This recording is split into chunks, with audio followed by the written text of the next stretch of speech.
Et le thème aujourd'hui va porter sur les solutions fondées sur la nature. Alors, pour rappel, la session est enregistrée. Tous vos micros et caméras normalement sont coupés. Et donc, toutes les questions devront être posées au travers du chat. Et ensuite, Adèle Bressy fera une synthèse de ces questions et posera les questions pendant la deuxième demi-heure. Donc, on va avoir une demi-heure de présentation, comme d'habitude, et une demi-heure de séance de questions qui seront posées par Adèle Bressy. Et donc, à vous de poser vos questions directement dans le chat. Voilà, je vous souhaite une belle session et je donne la parole du coup à Frédéric qui va faire l'introduction sur les SFN. Merci Étienne et bonjour à toutes et bonjour à tous. Alors je vais commencer par partager mon écran. Vous me confirmez que vous voyez l'écran, la présentation? Oui, a priori ça arrive. Voilà. Bien. Alors, écoutez, on s'est dit que ça serait bien pour accompagner votre café de 13h du jeudi 9 novembre de vous parler d'un concept que vous entendrez peut-être de plus en plus, qui est celui des solutions fondées sur la nature.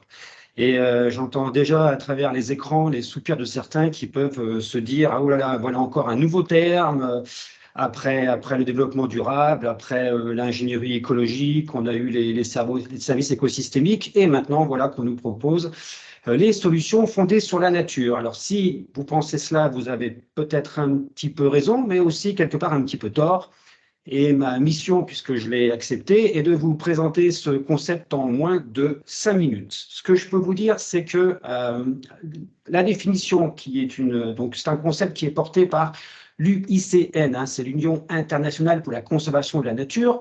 Et la définition dit que ce sont les actions qui visent à protéger, gérer de manière durable et restaurer des écosystèmes naturels ou modifiés pour relever directement les défis de société de manière efficace et adaptative, tout en assurant le bien-être humain et en produisant des bénéfices pour la biodiversité. Alors, qu'est-ce qu'il faut retenir là-dedans?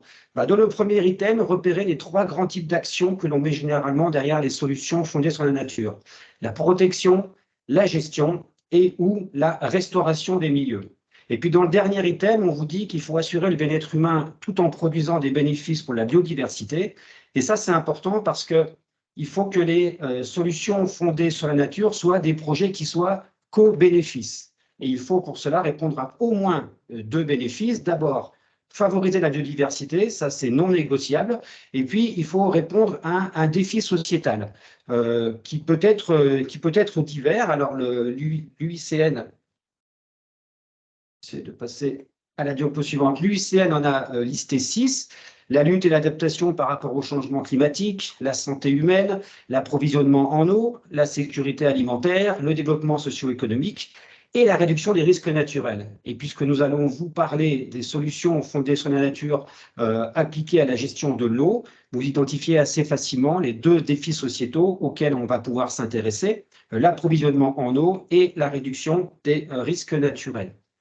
Alors, qu'est-ce qu'on a comme type de solution fondée sur la nature? Vous pouvez voir sur ce schéma une tentative un peu de synthèse de différents types de solutions fondées sur la nature appliquées à la gestion intégrée et globale de l'eau. C'est un schéma que nous avons travaillé avec certains collègues, chercheurs ou non. Je pense à Bénédicte Rulot et puis à Michel Laforgue qui sont... Ah, c'est bon, c'est apparu. OK, ça a mis un petit peu de temps. L'image est grosse, il y a beaucoup d'informations. Donc, des collègues qui sont connectés aujourd'hui. Et si vous voulez, dans ce schéma, on a essayé de représenter à l'échelle d'un bassin versant, que ce soit sur des zones plutôt naturelles représentées en vert ou des zones un petit peu en jaune-orange plutôt en ville, différents exemples de solutions fondées sur la nature qui permettent, c'est ce que vous dites, les petites icônes qui sont en bas, d'apporter systématiquement un bénéfice à la nature et à la biodiversité, et parfois de permettre de prévenir des risques d'inondation et ou de préserver la ressource en eau, en qualité et en quantité. Et parfois même d'aller, c'est le 4e icône, jusqu'à améliorer la qualité de vie. Alors, je n'ai pas le temps de vous détailler le contenu de ces schémas. Je peux peut-être juste prendre l'exemple des zones humides qui sont en haut à gauche, là, un peu à l'amont du bassin, où préserver et restaurer les zones humides, c'est une action qui est vue comme assez phare dans la manière de créer ou restaurer ou préserver de la biodiversité. Mais en même temps, ce sont des endroits où vous pouvez collecter de l'eau, donc contribuer à diminuer l'impact d'une inondation, et où l'eau va pouvoir s'infiltrer pour réalimenter les nappes. Alors ce schéma, vous pouvez le retrouver dans un article introductif d'un dossier spécial qui est sorti dans la revue TSM, Technique Sciences Méthode, la revue de l'ASTE, dossier spécial sur les solutions fondées sur la nature pour répondre aux défis de la gestion de l'eau. En dehors de cet article introductif, vous avez plus d'une dizaine de contributions sous forme d'articles. Et comme c'était très fourni, on a découpé tout ça en 3 volumes différents, donc le 9 et le 10 de cette année qui sont déjà sortis et que vous pouvez retrouver sur le site de l'ASTE. Et puis le 3e volume va sortir dans les semaines, voire jours qui viennent.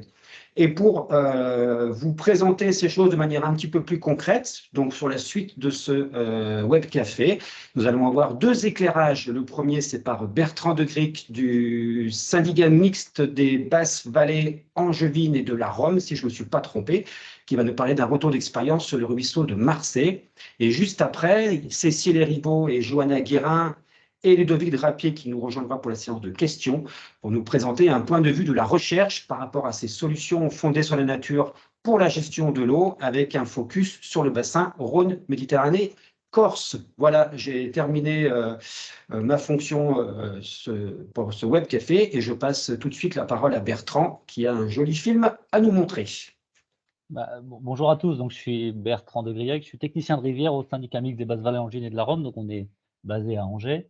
Et donc, je suis le technicien qui a mené le projet que vous allez voir là durant un film de 10 minutes, des phases de concertation avec les propriétaires, parce qu'on intervient en terrain privé, donc la phase préalable de concertation, médiation, faire comprendre tout ce que vient de dire Freddy aux gens, pourquoi on le fait est très très importante.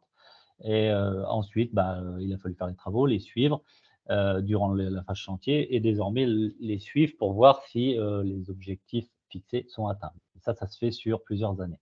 Donc voilà, j'en dis pas plus, je serai disponible après pour les questions. Et on est parfaitement dans un projet où il y avait plein de co-bénéfices, ce qui nous a valu l'obtention des trophées nationaux du génie écologique. Voilà, c'est fini pour moi, 1 minute.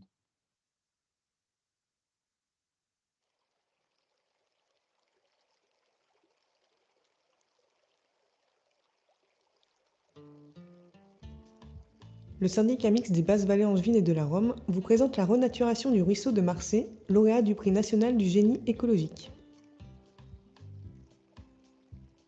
Bienvenue sur le ruisseau de Marseille. L'histoire qui va suivre, c'est la renaissance de ce cours d'eau. On va vous expliquer comment on peut de nouveau être assis sur la berge tout en ayant les pieds dans l'eau. Suivez-nous. Le ruisseau de Marseille est situé dans le bassin versant de la Loire, au sein du périmètre d'action du syndicat.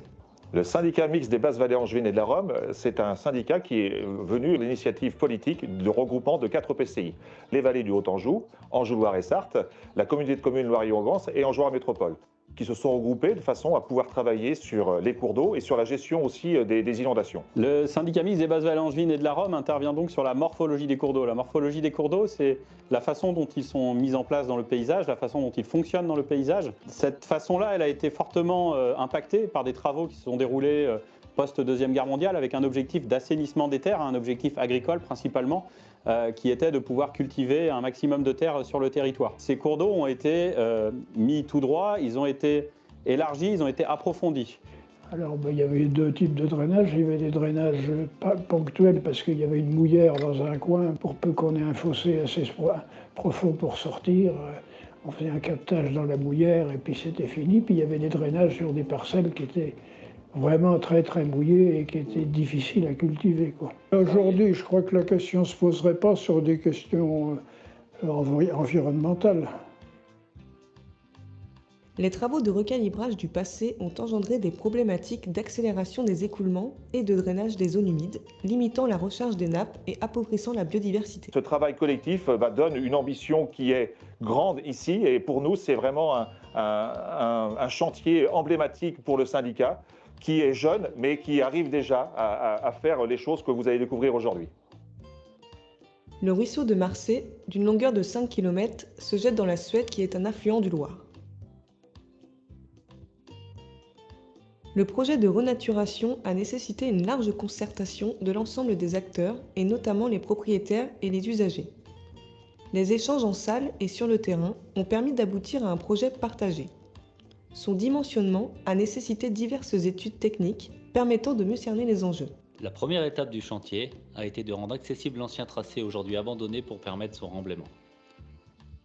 Cela a impliqué une intervention d'éclaircie sur les boisements de rive, valorisés dans les chaufferies collectives locales.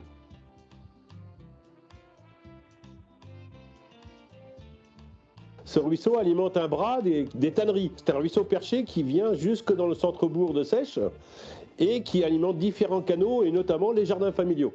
Le ruisseau des tanneries captait avant travaux 95% du débit d'été. Le projet a permis d'inverser la répartition au profit du ruisseau de Marcé, qui garde 80% de son débit pour en laisser alors 20% au bras des tanneries et ses usages. Cela a permis l'expression d'un milieu naturel en bonne santé au sein du ruisseau de Marcé. Suite à une inondation dans les années 80, ce bassin a été créé pour écrêter les crues, puis peu à peu abandonné pour laisser place à une roselière. Le projet a donc dû prendre en compte cet aspect inondation pour protéger les secteurs urbains à l'aval, en favorisant le débordement du cours d'eau dans les prairies et en sous-dimensionnant la section hydraulique des 2 ouvrages routiers, intégralement reconstruits dans le cadre du chantier. Le terrassement a été réalisé avec des engins à chenilles élargis pour réduire l'impact sur les terrains. Sur les premiers 500 mètres, le tracé a été conservé, le fond du lit remonté et sa largeur réduite. Sur le linéaire restant, les 1700 mètres ont laissé place à un tracé méandriforme de 2200 mètres. La première étape a consisté à creuser le nouveau lit pour ensuite venir y déposer le matelas alluvial composé de minéraux de différentes tailles et reproduire un état proche du naturel.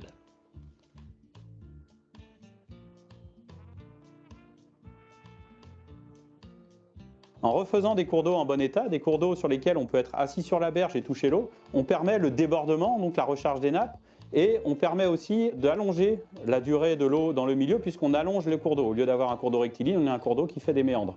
Et donc tout cela, ça permet de ralentir le cycle de l'eau, de garder l'eau dans les zones humides, c'est le complexe entre les zones humides et le cours d'eau qui permet d'atteindre cet objectif, de garder l'eau dans le système en hiver pour pouvoir la restituer en été doucement, et donc avoir un soutien d'étiage, comme on l'appelle, c'est-à-dire de l'eau qui pourra revenir plus tranquillement en été.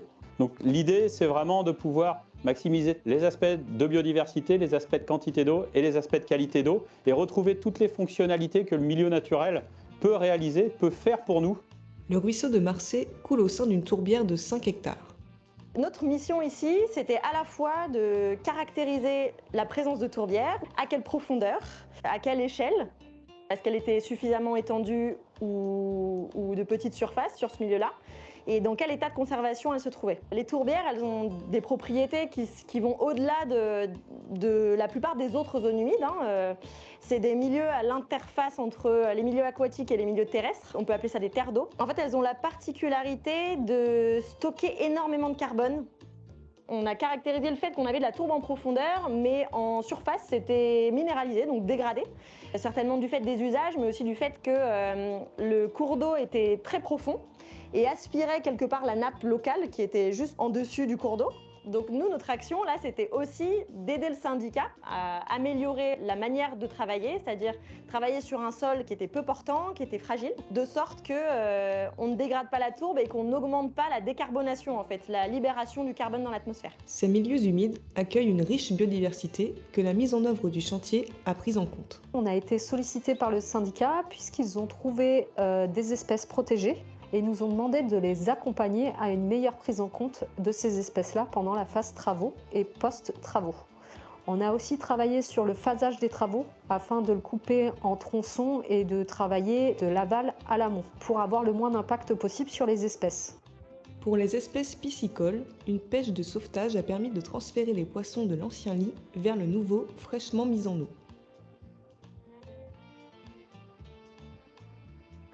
On a également mis en place pour les autres espèces qui ont été détectées un griffage des berges. Cette action consiste à griffer avec un godet d'une pelleteuse très lentement la berge du lit jusqu'en haut des berges. L'objectif, c'est de faire peur aux animaux qui utilisent les berges comme habitat pour les faire sortir et ainsi les récupérer et les déplacer dans un endroit sécurisé.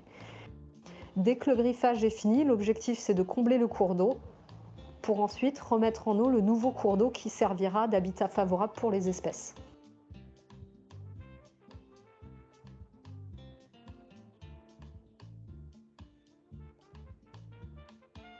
là, dans quelques années, on pourra avoir une reprise de la turfigénèse, donc de la production de tourbe en surface. En plus de la préservation de la tourbière, le projet a bénéficié à toutes les composantes du milieu. La quantité d'eau et la qualité d'eau vont s'améliorer grâce au ralentissement du cycle de l'eau.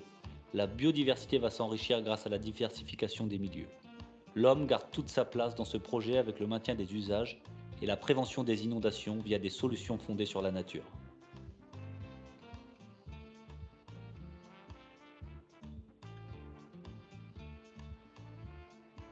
Comme vous avez pu le constater, ces solutions fondées sur la nature vont permettre au territoire d'être plus résilient face au changement climatique et offrent la réponse à de multiples questions. Réalimentation des nappes et soutien des débits d'été, stockage de carbone, épuration de l'eau, prévention des inondations et support pour la biodiversité. Alors, fort de cette riche expérience, le syndicat se tient à votre disposition pour dupliquer cette belle histoire dans nos bassins versants. À très vite.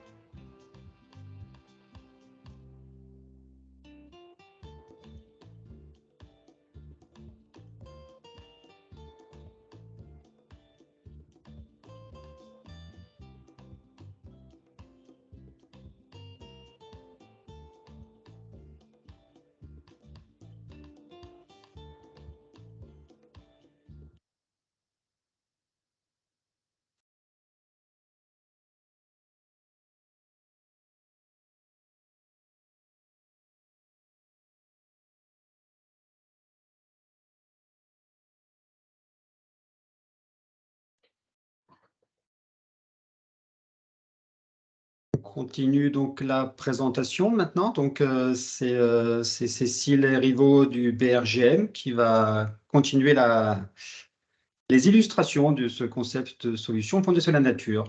Cécile, c'est à toi. Bonjour à tous, est-ce que vous voyez bien ma présentation? Oui, c'est tout bon.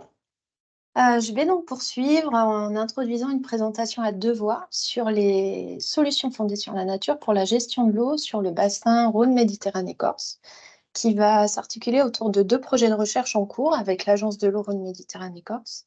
Le premier qui est porté donc, par le BRGM sur les solutions fondées sur la nature pour une gestion durable des eaux souterraines, et le second porté par l'INRAE qui s'intéresse aux effets sociopolitiques des SFN sur le bassin Rhône-Méditerranée.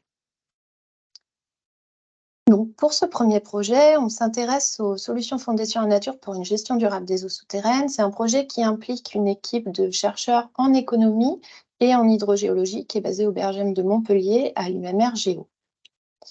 Ce projet, il est parti du constat que bien souvent, quand on pense gestion des eaux souterraines, on pense à activer des leviers de type gestion des usages de l'eau. Donc, gestion des usages de l'eau, ça va être réduction des prélèvements, par exemple, mise en place d'économies d'eau.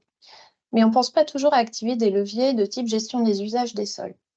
Alors, ce que j'entends par usage des sols, c'est des actions relatives à l'aménagement du territoire, à l'échelle d'une métropole, par exemple, qui peuvent limiter l'imperméabilisation des sols, favoriser le maintien d'espaces naturels, le développement de pratiques agroécologiques et, de manière générale, des projets qui reposent sur des solutions fondées sur la nature. Et ce qu'on constate, c'est que les eaux souterraines ne sont généralement pas considérées dans la conception des programmes des solutions fondées sur la nature, où l'exemple précédent l'a pris en compte, comme on l'a vu dans le film, mais de manière générale, les eaux souterraines sont assez peu considérées et on connaît assez mal les effets de ces solutions-là sur les eaux souterraines. Et pourtant, ces solutions, lorsqu'elles sont mises en œuvre dans la zone de recharge des aquifères, donc ce qu'on appelle zone de recharge, c'est l'endroit où l'eau qui s'infiltre va contribuer à recharger les nappes. Ces solutions, elles peuvent avoir un impact sur la qualité et la quantité d'eau qui s'infiltre vers les nappes, tout en délivrant également d'autres bénéfices directement liés aux écosystèmes de surface. Donc la biodiversité, la lutte contre des îlots de chaleur urbains, par exemple, en milieu urbain, des bénéfices récréatifs, par exemple. Ce qui nous a amené, dans le cadre de ce projet de recherche, à la question suivante. Donc, est-ce que les solutions fondées sur la nature peuvent contribuer à une gestion durable des eaux souterraines et au bien-être humain? Et si oui, sous quelles conditions? Donc, c'est vraiment la question centrale de notre projet de recherche qui est en cours avec l'Agence de l'eau. C'est donc un projet en partenariat BRGM, Agence de l'eau Rhône-Méditerranée-Corse, qui s'étale jusqu'à 2025. Et qui est mené en collaboration avec le projet que va vous présenter Johanna par la suite, le projet INRAE sur le volet sociopolitique. Ce projet, il a trois principaux objectifs. Le premier est de clarifier les liens entre les solutions fondées sur la nature et les eaux souterraines, de réaliser une typologie de ces solutions, qu'on va appeler par la suite SFN ESO. Je vais l'utiliser peut-être un peu dans la présentation pour aller plus vite. Donc, les solutions fondées sur la nature pour une gestion durable des eaux souterraines, on va les appeler SFN ESO. Et aussi identifier un échantillon d'actions de ce type-là qui ont déjà été mises en œuvre sur le bassin Rhône-Méditerranée-Corse. Souvent, ce ne sont pas des nouvelles actions, c'est juste une autre manière de les considérer aujourd'hui. Le deuxième objectif, c'est de fournir des éléments d'estimation des coûts de mise en œuvre de ces actions et de l'efficacité hydrogéologique de ces SFN ESO. Là, c'est moins bien connu. On est un peu dépourvu d'outils pour mesurer leur efficacité hydrogéologique. Et enfin, troisième objectif, c'est l'identification des impacts économiques, que ce soit des bénéfices, mais aussi des effets négatifs potentiels de ces solutions, et les évaluer quantitativement sur des cas d'études représentatifs. Ça, c'est nos trois principaux objectifs. Donc, c'est un projet qui est en cours, comme vous avez vu, et là, je vais vous présenter très rapidement les principaux résultats de la première phase. Donc, tout d'abord, ça nous a permis de clarifier ce qu'on appelait SFN ESO, donc ce concept de SFN ESO. On repart vraiment de la définition classique des SFN que vous a présenté Freddy tout à l'heure, à ceci près que là, le défi de société qui est visé par ces solutions-là, c'est vraiment lié à la gestion durable des eaux souterraines. Donc, c'est des solutions qui vont permettre une gestion durable des eaux souterraines. Et comment elles vont le permettre? Elles vont le permettre en maintenant ou en améliorant au moins un service qui dépend des aquifères, en agissant sur l'état quantitatif et ou qualitatif des eaux souterraines de manière efficace et adaptative. Là, on reprend la définition de l'UICN. Qu'est-ce qu'on appelle service dépendant des aquifères? Ça va être les services pour lesquels les aquifères vont jouer un rôle. Donc, on a ici les trois principaux services qui sont considérés, que je vous ai remis en icône. Donc, le stockage et la production naturelle d'eau de qualité, la régulation des inondations et aussi le rôle des aquifères dans l'alimentation en eau des écosystèmes associés, comme ça a bien été souligné dans le film précédemment montré. Cette première phase de projet, elle nous a également permis de faire une typologie de ce qu'on a appelé les SFN ESO, en les classant par grands types de milieux. Donc, on a trois grands types de milieux: les milieux agroforestiers, les milieux urbains et périurbains, et les milieux aquatiques. On est sur des problématiques qui sont un peu différentes d'un milieu à l'autre, c'est pour ça qu'on a préféré les séparer. Et on a considéré dans notre projet 8 types de SFN ESO qui seront étudiés par la suite. Donc, pour les milieux agroforestiers, on a les pratiques agroécologiques, les infrastructures agroécologiques, les prairies semi-naturelles et les forêts. Pour les milieux urbains, on va retrouver toutes les solutions qui visent à rendre la ville végétale et plus perméable, les actions de désimperméabilisation typiquement. Et dans les milieux aquatiques, on va avoir les actions de type reméandrage de cours d'eau, des zones humides, restauration de zones humides, mais également la recharge maîtrisée lorsque c'est par bassin végétalisé, avec un bénéfice pour la biodiversité. Cette première phase de travail, elle nous a également permis pour chacune de ces 8 types, pour ces 8 types de SFN ESO, de mener une revue de la littérature des effets hydrogéologiques et économiques. Toutes ces informations sont disponibles donc, dans un rapport public PRGM qui est en ligne et qui est disponible en suivant le lien de la présentation qui vous sera communiqué, et également dans un article TSM dans un numéro spécial qui a été mentionné par Freddy. Ce qui est important à souligner ici, c'est la mise en évidence des différentes conditions à réunir pour que ces SFN ESO elles aient un impact positif sur les eaux souterraines. Quand on pense, par exemple, aux conditions à réunir pour donc, un effet positif sur les eaux souterraines, on pense à des conditions de type climatique, des types de végétation à respecter, des conditions de pente, mais aussi des types d'aquifères qui vont réagir différemment à ces types de solutions. Enfin, ce qui a permis la première phase aussi, c'est d'identifier les projets qui sont existants sur le bassin RMC. Donc, on a identifié une 50aine d'expériences qui sont déjà en cours sur ce bassin et qui nous ont permis ensuite de sélectionner 3 cas d'études sur lesquels on est en train de travailler actuellement afin d'évaluer les effets sur les eaux souterraines, mais également les effets sur la société en termes économiques. On a choisi de travailler sur un terrain par grand type de milieu, donc la renaturation du Drugeon pour représenter les milieux aquatiques, la ville perméable, les actions pour rendre la ville perméable dans l'Est lyonnais, dans l'Isère, et un cas de compensation écologique avec la mise en place de prairies semi-naturelles sur le territoire du Gard, donc avec le PTP Vistrinck. Voilà, donc ces travaux sont en cours avec différents types d'outils hydrogéologiques et également la mise en place d'entretiens, de focus group et d'enquêtes auprès de la population et des gestionnaires, avec un regard croisé avec le projet SFN sociaux que Johanna va nous présenter maintenant. Merci beaucoup Cécile pour cette présentation et cette introduction. Donc, je vais effectivement vous parler d'un projet de recherche que nous avons lancé avec Ludovic Drapier et Freddy Rey autour des effets sociopolitiques des solutions fondées sur la nature sur le bassin du Rhône-Méditerranée.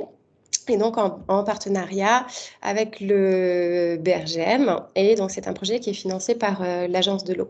Donc ce projet, il avait pour objectif de s'interroger sur la façon dont sont mises en œuvre les solutions fondées sur la nature. D'une part, en s'intéressant aux perceptions des gestionnaires autour du concept de SFN en tant que tel, et d'autre part, en s'intéressant aux freins et leviers à la mise en œuvre des solutions fondées sur la nature sur le bassin versant. Donc, nous avons réalisé d'abord des entretiens au sein de l'Agence de l'eau en tant que telle. Donc, nous avons réalisé 20 entretiens, 12 au siège et 8 en délégation entre 2021 et 2023 pour s'intéresser à la manière dont les agents perçoivent le concept de SFN et la façon dont ils s'en servent, dont ils l'utilisent. Nous avons réalisé un questionnaire auprès de maîtres d'ouvrage suite à l'identification de projets mis en œuvre sur ce territoire que l'on peut qualifier de SFN. Et nous sommes en train de mener des analyses d'études un peu plus spécifiques de SFN sur le bassin versant. Donc, c'est un projet qui est financé par l'Agence de l'eau et qui va se terminer à la fin de l'année. Alors d'abord, je voudrais revenir sur l'importance des SFN au sein des activités et des stratégies qui sont mises en œuvre sur le bassin du Rhône. Puisque finalement, les SFN sont au cœur du SDAGE, elles sont citées dans une majorité des orientations fondamentales du SDAGE, et puis elles sont également au cœur du programme d'intervention de l'Agence de l'eau. Au sein de l'Agence de l'eau, il y a un groupe de travail qui a été créé, qui est piloté au sein du siège pour travailler sur la façon dont l'agence va appréhender et va s'approprier le concept de SFN en interne. L'Agence de l'eau travaille aussi en collaboration avec différents projets, notamment le projet Life Artisan et l'UICN sur la façon dont justement les SFN peuvent être définis, peuvent être adaptés au contexte spécifique du bassin de Rhône-Méditerranée. Alors, quand on s'intéresse un peu à la façon dont les agents appréhendent le concept de SFN, on voit d'abord l'expression d'un manque de connaissance de ce concept-là, avec des agents qui disent qu'il leur manque une définition précise, que certains projets peuvent être qualifiés de SFN mais qui n'en sont pas sûrs et qu'ils ne savent pas réellement ce que recouvre ce vocable. Et de là découle finalement le besoin d'établir un référentiel commun, puisque certains agents disent que derrière ce mot, on ne voit pas tous la même chose. On ne s'est pas encore mis d'accord sur une définition précise de ce qu'est une SFN. Et finalement, si on met chacun des choses différentes derrière, on se retrouve vite dans des situations qui peuvent bloquer, et notamment dans la façon de communiquer sur ce concept et sur les actions de l'agence auprès des élus et des acteurs locaux. Néanmoins, les SFN sont intéressantes pour les agents puisqu'elles permettent d'exprimer la philosophie des interventions de l'agence à l'extérieur. Puisque ce concept permet d'associer des entrées services écosystémiques et services plus à la société, et que ça permet parfois d'arriver à lever des freins au niveau local et finalement de parler des projets que mène l'agence.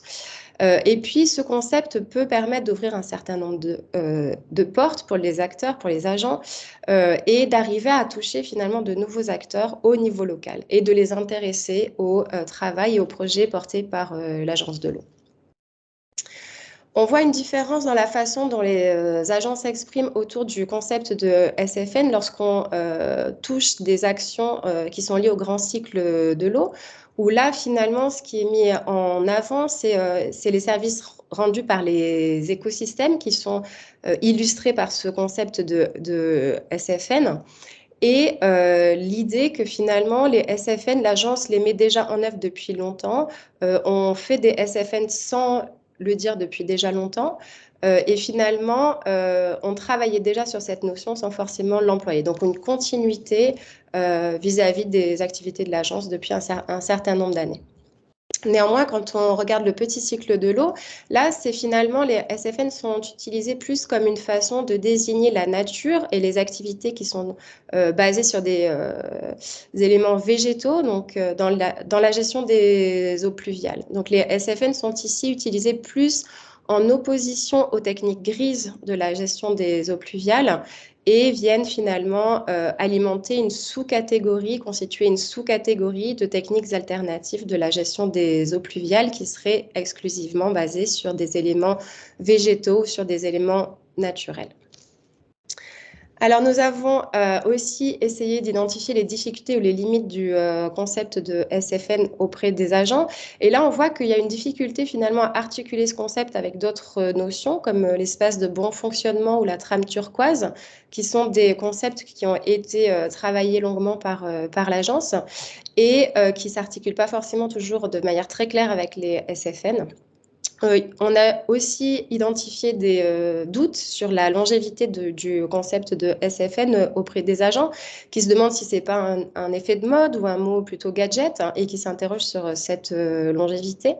Et à ce jour, on voit assez peu d'impact finalement sur les pratiques des agents, c'est-à-dire que l'usage de ce terme SFN ne va pas amener à un changement de pratique spécifique. Donc, juste un tout petit mot sur l'enquête par questionnaire que nous avons menée auprès des maîtres d'ouvrage. Donc, nous avons réalisé, nous avons d'abord identifié un certain nombre de projets qui tombent sous cette catégorie SFN et nous avons identifié donc 57 projets. Nous avons envoyé des questionnaires auprès des maîtres d'ouvrage et nous avons reçu 40 réponses donc sur différents milieux et dans chaque délégation. Et ce qui ressort finalement, c'est l'importance dans la mise en œuvre de SFN de réseaux professionnels et locaux, c'est-à-dire que des leviers importants, eh bien, c'est la présence de ces réseaux au niveau local qui permettent aux maîtres d'ouvrage de développer certaines compétences techniques, d'avoir un soutien financier et un soutien politique qui est finalement très important dans la mise en œuvre de ces SFN. On avait attendu certains freins que l'on voit dans la littérature qui ne sont pas finalement confirmés par l'enquête et qui sont notamment, par exemple, le manque de financement, le manque de temps, le manque de personnel qualifié ou encore le manque de preuves de l'efficacité des SFN qui, sur le bassin du Rhône, ne constituent pas des freins ou en tout cas qui n'ont pas été confirmés par notre enquête. Et finalement, c'est un concept qui est connu par les maîtres d'ouvrage, mais qui est assez peu utilisé. Et donc, on peut se demander si finalement, les maîtres d'ouvrage ne préfèrent pas des termes un peu plus spécifiques, plus techniques, par rapport à un terme plus générique et plus englobant que sont les SFN. Donc, je vais m'arrêter là. Nous sommes à présent en train de travailler sur 2 études de cas de façon approfondie en relation avec les travaux du BRGM, que sont des projets de restauration du Vistre dans le Gard et le lien avec l'enjeu inondation, et la mise en œuvre de SFN, donc en milieu plus urbain, sur la doctrine des eaux pluviales du Sage de l'Est lyonnais. Je vous remercie, je crois que c'est le moment des questions. Juste donc remercier Johanna Cécile pour ses points de vue de chercheur. On va penser encore une fois à associer Ludovic Drapier à ses travaux, puisque Ludovic n'a pas parlé, mais il va être présent avec nous pour la séance de questions-réponses. Merci beaucoup également à Bertrand pour ce bel exemple de restauration, renaturation de cours d'eau dégradés.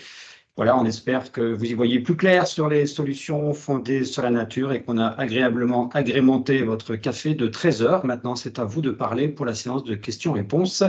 Et je vous repasse la parole au studio. Étienne, Adèle. Oui. Eh bien, merci en tout cas d'avoir respecté parfaitement le timing. Donc, on n'a pas eu beaucoup de questions pour l'instant. Donc, les questions, ça va se passer par le chat. Donc, posez toutes les questions que vous voulez et puis moi, je vais les relayer.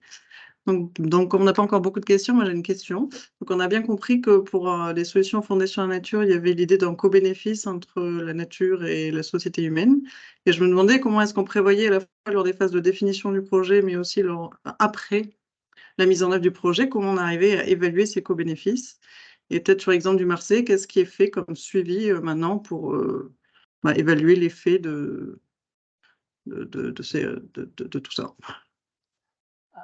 Alors, on a mis en place un plan de gestion avec le Conservatoire d'espaces naturels des Pays de la Loire et la LPO. Alors, les deux associations qui nous ont accompagnés, que vous avez vu dans le film. En gros, on va mettre 100 000 € pendant 10 ans.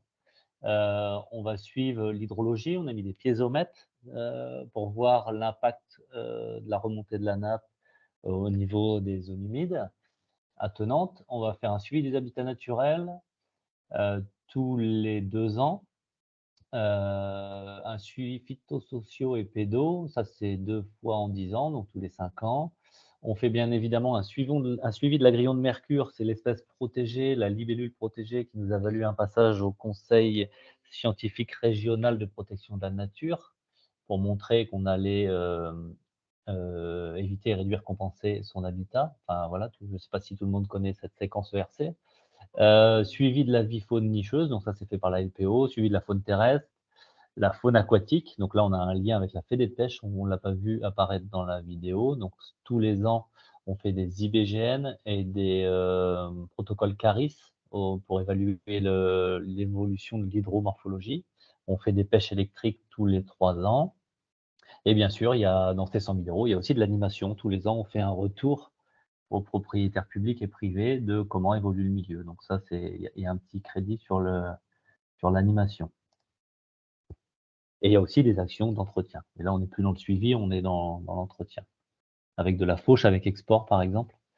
On va faire de la fauche avec export pour éviter que le milieu s'enrichisse et reste ouvert. Donc, export, ça va aller dans un méthaniseur qui est à quelques kilomètres du cours d'eau pour éviter de perdre la marchandise et puis surtout de la valoriser. Voilà ce que je peux dire sur le suivi.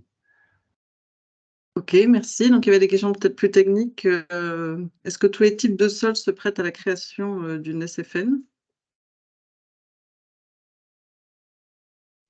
Alors, c'est pour moi la question? Pour qui veut répondre? Après, je pense que vous pouvez tous apporter un éclairage un peu différent. Moi, je pense que oui. Après, pour la partie plus poussée, technique, je laisse les chercheurs répondre, mais oui, je pense que oui. Ludovic? Oui, bonjour. Non, moi, c'était pas sur ces enjeux techniques, parce que je ne suis pas compétent. C'était pour rebondir juste sur bonjour à toutes et tous, pardon. Rebondir sur la question de l'évaluation juste avant. Et pour dire que dans l'enquête qu'on a menée, là, on a aussi interrogé justement les mesures et les modalités d'évaluation. Et ce qui ressortait, c'est ce qui correspond à l'exemple qui a été donné juste avant. C'est effectivement qu'il y a un suivi, on va dire, écologique et environnemental, hein, qui correspond au premier volet des solutions Fondation Nature. En revanche, pour tout ce qui est suivi de la réponse à un défi sociétal, et bien évidemment, les outils sont beaucoup moins faciles à mettre en œuvre. Et là, du coup, on a très peu de suivi sur ces dimensions-là, hein, que ça soit adaptation au changement climatique, réduction des risques liés à l'eau. Réduction des risques liés à l'eau, ça va être probablement pris en compte dans le cadre des études, mais a posteriori, on n'aura pas forcément de suivi de l'efficacité de ces mesures-là. Donc, c'était simplement pour dire que dans les SFN, on a bien défini, on a le double de volet sociétal et environnemental, et que finalement, en termes de suivi, c'est plutôt le volet environnemental qui fait l'objet d'un investissement important et qui n'est nécessaire, évidemment. En revanche, les outils et peut-être les compétences pour mettre en place un suivi sur le volet sociétal sont beaucoup plus mesurés à l'heure actuelle. Voilà, et peut-être Cécile a quelque chose à ajouter à ce propos. Oui, moi je peux compléter sur le volet suivi des effets sur les eaux souterraines, du coup en lien avec... Alors moi je ne suis pas hydrogéologue, hein, je suis économiste, mais on travaille sur le projet avec les collègues hydrogéologues. Ce qu'on a pu constater, c'est ce que tu disais, Ludovic, en tout cas, c'est qu'il y a vraiment en général une absence de suivi des effets sur les eaux souterraines. Et quand on arrive, comme là, sur ce projet-là, à étudier, une fois que l'action a été mise en œuvre, à essayer d'étudier les effets de cette solution sur les eaux souterraines, en absence de réseau de suivi correctement dimensionné, ce n'est pas toujours évident. Donc, on est justement en train de réfléchir à des préconisations pour les solutions suivantes pour mettre en place le réseau de suivi adéquat. Et je peux rebondir aussi sur la mesure des co-bénéfices. Alors, on peut les mesurer de manière de cette manière-là, donc avec un suivi des impacts, on va dire, biophysiques, des indicateurs, par exemple, élévation du niveau piézométrique ou kilogrammes de poisson par linéaire du cours d'eau. Donc ça, c'est une des approches qui est possible pour suivre l'éco-bénéfice. Mais on peut aussi avoir une autre approche, celle d'évaluer la perception de ces co-bénéfices par les habitants ou les gestionnaires, les acteurs clés qui sont situés sur ces territoires-là. Et ça passe par des entretiens ou des enquêtes. C'est exactement ce qu'on est en train de réaliser là sur les 3 cas d'études qui sont étudiés de manière plus approfondie. Voilà, ça... On a d'un côté les réseaux de suivi plus techniques et biophysiques, et puis la perception de ces effets par la population. Les deux ne sont pas toujours en accord, mais c'est ce qu'on étudie. C'est une des questions d'ailleurs pour le ruisseau du Marseille. Est-ce qu'il y a un suivi sur les co-bénéfices humains qui est prévu? Santé, bien-être? C'est une des questions du chat. Est-ce que... Non. Après, on est beaucoup sur des terrains privés et sur des terrains de collectivité, mais du domaine privé de la collectivité. Donc, ça ne va pas être ouvert au public. Donc, ça va être peu accessible. Mais ça a été un souhait des élus. Et du coup, non, il n'y a pas d'indicateur à ce niveau-là. Ok, ensuite dans le chat, j'ai des questions sur l'utilisation de CSFN au niveau du petit cycle de l'eau. Donc, est-ce que ça correspond stricto sensu aux techniques dites alternatives ou recouvre d'autres catégories d'ouvrages plus variées et plus innovantes? Et voilà. Est-ce que... Oui, je veux bien répondre à cette question, enfin essayer. Donc effectivement, nous, à partir de l'enquête menée uniquement auprès des membres, enfin, des agents de l'Agence de l'eau Rhône-Méditerranée-Corse, on a pu mettre en évidence finalement une utilisation assez particulière de du terme de SFN pour les agents qui traitent du petit cycle de l'eau, dans la mesure où ça vient permettre de finalement créer une sous-catégorie au sein de la grande catégorie des techniques alternatives de gestion des eaux pluviales urbaines. C'est-à-dire que les solutions Fondation Nature vont être une référence à tout ce qui va être à être utilisé, à utiliser du végétal ou de la nature dans les dispositifs mis en place, par opposition, pour le coup, au sein également des techniques alternatives, mais des enrobés drainants qui sont également des techniques alternatives. Donc, en fait, le terme de SFN vient permettre de préciser cette catégorie de techniques alternatives au sein de la gestion des eaux pluviales urbaines. Voilà. Donc, en tout cas, c'est la manière dont c'est considéré par les agents de l'agence de l'eau RMC. Voilà. Et pour préciser, si je peux oui. compléter. Vas-y. Je peux compléter très rapidement, parce qu'au-delà de la question portée sur est-ce que aussi c'est stricto sensu ces techniques dites alternatives, alors, il y a ça effectivement, mais le point sur lequel on souhaite aussi insister, c'est qu'il y a des actions qui sont réalisées en dehors, et notamment sur le grand cycle pour la prévention des inondations, et qui jouent en même temps ce bénéfice de recharge des nappes et donc de préservation de la sécurité sur l'eau.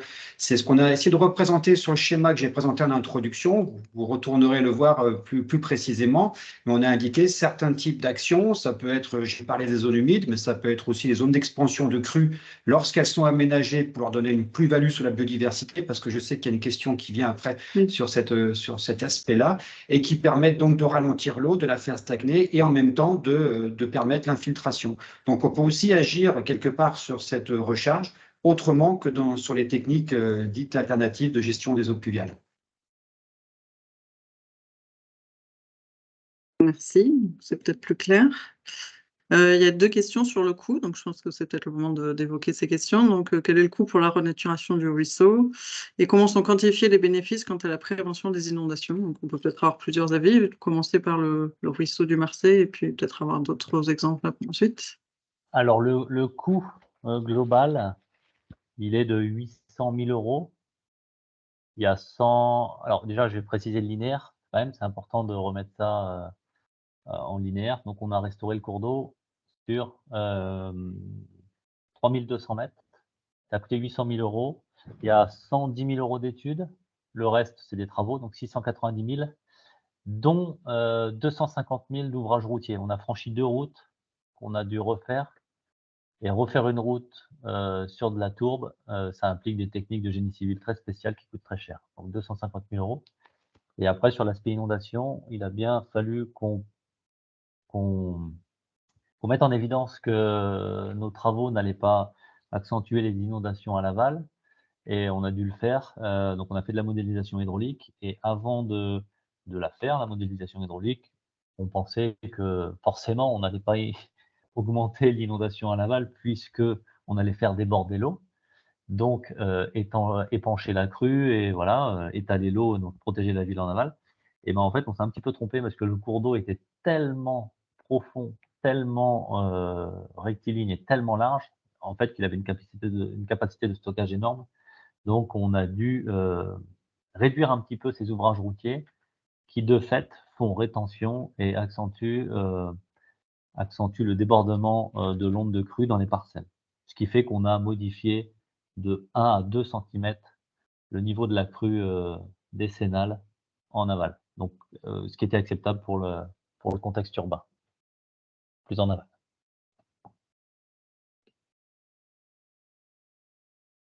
D'autres commentaires sur le coût? Sinon, il y a une question sur les aides financières possibles pour le syndicat.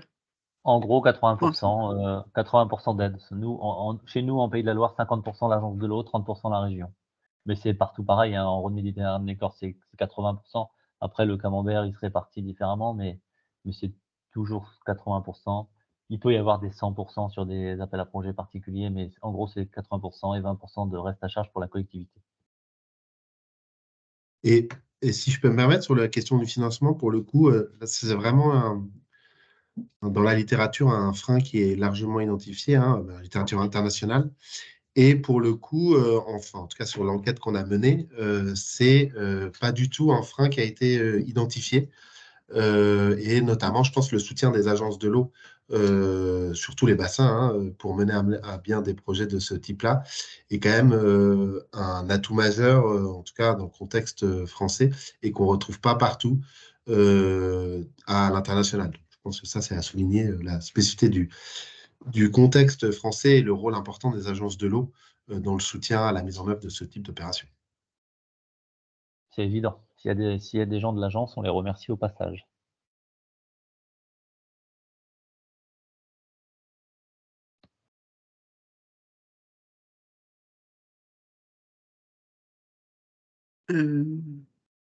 Rien d'autre à dire sur le coût.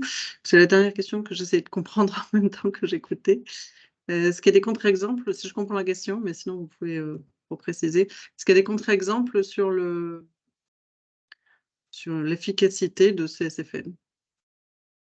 Est-ce qu'elles sont vraiment nécessairement plus bénéfiques pour la biodiversité ou la fonctionnalité des milieux aquatiques? Si j'ai mal retranscrit, n'hésitez pas à reposer la question. Alors, je ne sais pas si je la comprends bien aussi, mais moi, je le comprends. Est-ce qu'il y a, par exemple, des fois des solutions fondées sur la nature qui peuvent être bénéfiques pour la biodiversité et avoir un effet négatif sur les eaux souterraines? Ça peut être une manière de le comprendre. Je ne sais pas si je le comprends bien, mais en tout cas, oui, ça peut être le cas. Pour les eaux souterraines, clairement, ça peut être le cas. On peut avoir un bénéfice pour la biodiversité à désimperméabiliser certaines zones en ville, par exemple, mais qui vont finalement favoriser l'infiltration d'une eau chargée en polluants vers la nappe.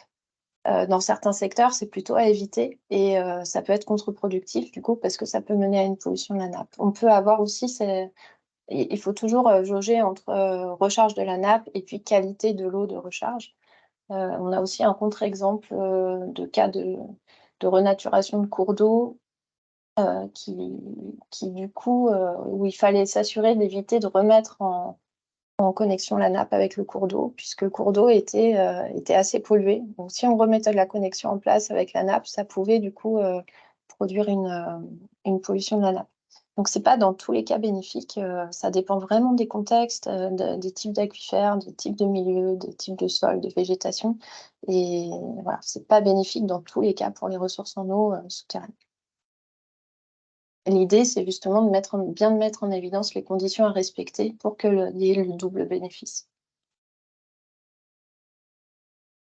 Et est-ce qu'il y a des aides techniques pour justement sur ces bonnes conditions à respecter? Quels sont les outils à destination des syndicats ou des collectivités qui voudraient mettre en œuvre ces SFN? Alors pour les eaux souterraines, pour l'instant, il n'y a rien d'écrit. C'est l'objet du projet sur lequel on avance, mais on n'a pas encore abouti à un guide vraiment opérationnel. Pour le moment, il y a eu un gros état de l'art qui a été réalisé pour mettre en évidence les conditions à respecter, mais on a besoin aussi de travailler sur des études de cas avec la mise en place de réseaux de suivi pour aller jusqu'au guide opérationnel. On n'en est pas encore là, mais c'est bien l'objectif, d'aller jusqu'à des recommandations et des conditions à réunir.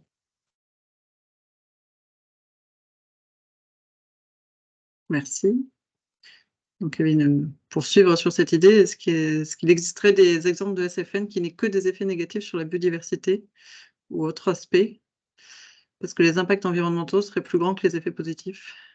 Parce que c'est vrai, quand on voyait le film, on avait, je ne sais pas si la question était en lien avec ça, mais dans le film, au début, ça fait les travaux mis en œuvre paraissent vraiment énormes par rapport à l'objectif. Donc, est-ce que c'est toujours réussi?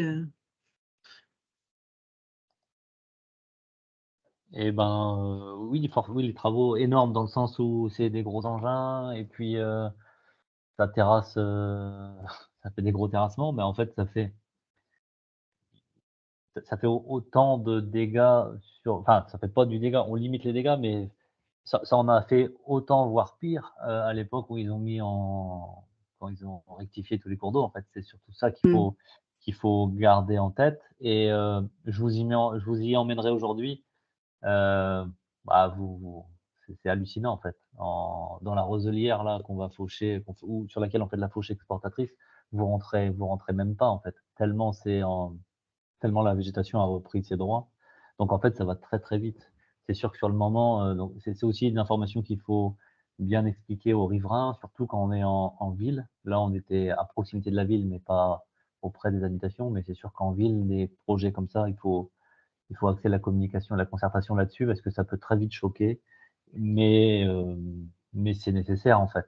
Renaturer le cours d'eau dans son tracé, c'est impossible. On est obligé, d'une, parce qu'il avait été déplacé, et de deux, si on veut le remettre dans son fond historique, on est obligé de faire venir des engins. Et si c'est des milieux qui n'ont pas été entretenus depuis des années, on est obligé de faire de la place pour faire passer les engins. Donc ça fait tout de suite des opérations un peu lourdes, mais qu'on peut minimiser. On intervient dans nos marchés publics, on met des critères de portance des engins en grammes par centimètre carré. Donc c'est-à-dire qu'on va privilégier les engins qui vont avoir des portances très faibles. On avait des engins qui avaient des portances à 200 grammes par centimètre carré. C'est-à-dire que vous, en botte, vous n'allez pas passer et lui, il va passer. Donc en fait, il est gros, il est impressionnant, mais il dégrade moins, il va moins compacter le sol que vous en marchant avec vos. Ça dépend de la morphologie de la personne, quoi, mais avec vos, je ne sais pas, un homme de 100 kg qui fait du 45, il aura plus d'impact qu'une pelleteuse de 20 tonnes avec des chenilles de 1 mètre de large. Merci, c'était vraiment un très bon exemple. Freddy, vas-y, si tu voulais parler. Oui, juste qu'on peut éventuellement ajouter que si sur un projet on en vient à avoir des effets sur la biodiversité qui sont très réduits, voire être un néant, on sort du cadre même de la définition des solutions fondées sur la nature. Donc, il faut juste le titre, on va dire, solution fondée sur la nature. Il n'y a pas de label qui existe ou autre. Hein.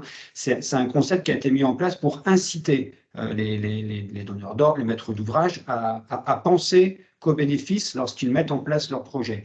Et dedans, il y a donc le fait qu'il faut qu'on aille vers un gain pour la nature et la biodiversité. Et à ce titre, il faut savoir que le comité français de l'UICN a publié plusieurs brochures pour illustrer tout cela, notamment un qui est tourné vers les risques naturels liés à l'eau, mais aussi un petit guide d'appropriation de ce qu'est le concept de solution fondée sur la nature, avec un petit guide qui s'appelle 8 questions à se poser pour mettre en œuvre un projet de solution fondée sur la nature, qui est lui-même basé sur un standard mondial qui a été établi. Mais le standard mondial, il est un peu compliqué. Donc, il y a un petit guide, une petite brochure qui aide à cela. Vous allez voir sur le site de l'UICN, sur la commission gestion des écosystèmes, et vous trouverez cette publication-là et d'autres qui concernent l'application des solutions fondées sur la nature.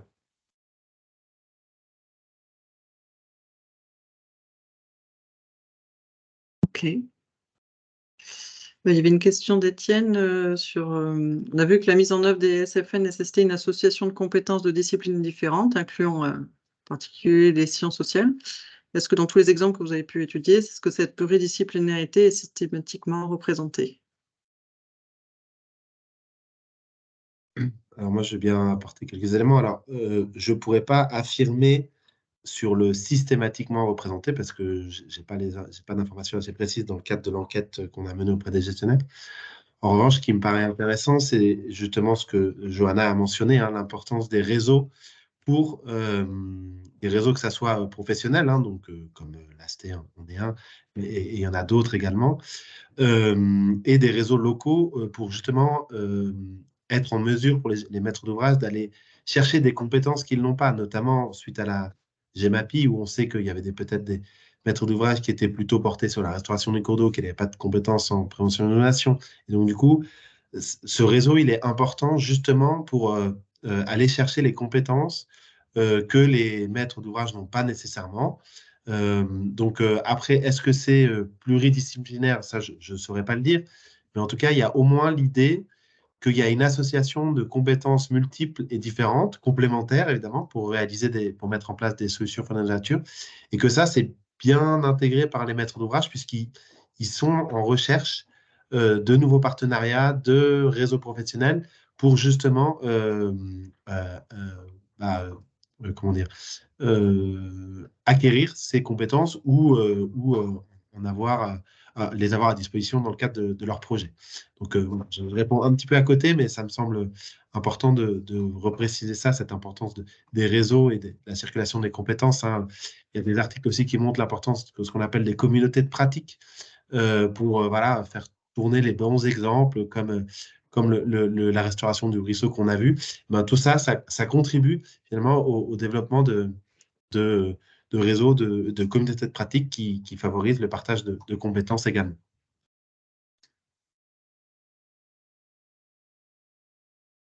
J'en profite peut-être pour relayer une remarque de Michel Lafort qui vous dit qu'il y a des groupes de travail au sein de l'AST qui travaillent sur ces questions, notamment sur les petites rivières urbaines et sur les aspects sociologiques. Donc, si vous voulez vous renseigner sur le site de l'AST, n'hésitez pas. Donc, on a pour l'instant pas vraiment de nouvelles questions. Est-ce que Freddy et Weekend voulaient conclure? En tout cas, je vous remercie tous les participants, à la fois les présentateurs et les auditeurs, pour les questions et les présentations. Donc, Freddy, tu veux conclure ce webcafé? Oh, oui, rapidement, renouveler donc mes remerciements aux présentations et puis à tous ceux qui ont posé des questions. On espère vraiment que ça va vous inspirer dans vos domaines respectifs. On a vu que parmi tous les gens qui étaient connectés, j'ai reconnu des collègues chercheurs, des collègues qui sont plutôt dans des syndicats ou parmi divers donneurs d'ordre ou maîtres d'ouvrage. Donc le but, c'est un petit peu de donner des idées. Je vous rappelle que ce concept, il est là pour donner envie, pour inspirer, pour penser à regarder partout en même temps. L'aspect co-bénéfice, il n'est pas indiqué dans l'intitulé même des solutions fondées sur la nature. Moi, j'aime bien préciser ces solutions co-bénéfices fondées sur la nature. Si c'est même multi-bénéfices, c'est encore mieux. Et donc, l'idée, c'est bien qu'on ait cette façon de penser et d'agir dès l'amont, dès la conception des projets. Et pour que ça réussisse, il faut que tout le jeu d'acteurs soit mobilisé, que ce soit du donneur d'ordre jusqu'à l'application et même dans les projets de loi qui doivent nous permettre d'inciter fortement à aller vers ce type de solution-là. Voilà ce que je pourrais dire en guise de conclusion. Oui, puis avec Adèle, on poursuit juste pour rappeler qu'il y aura il y a une fréquence des webcafés innovation qui émanent du comité de la recherche, et donc on espère vous retrouver régulièrement avec nous pour partager un peu ces retours d'expérience et ces regards recherche et innovation sur différents thèmes. Voilà, on vous remercie tous. Et je complète, il y a une question, est-ce que la séance est enregistrée? Et oui, elle est enregistrée, le replay sera sur YouTube, sur le site de l'AST, il y aura les liens très rapidement. Il y aura aussi, je crois, un article qui sera rédigé pour un peu synthétiser ce qui a été dit. Vous trouverez toutes les infos sur le site de l'AST. Et voilà. Merci à tous. Allez, au revoir. Merci à tous. Bonne journée. Ouais, merci. Merci, au revoir.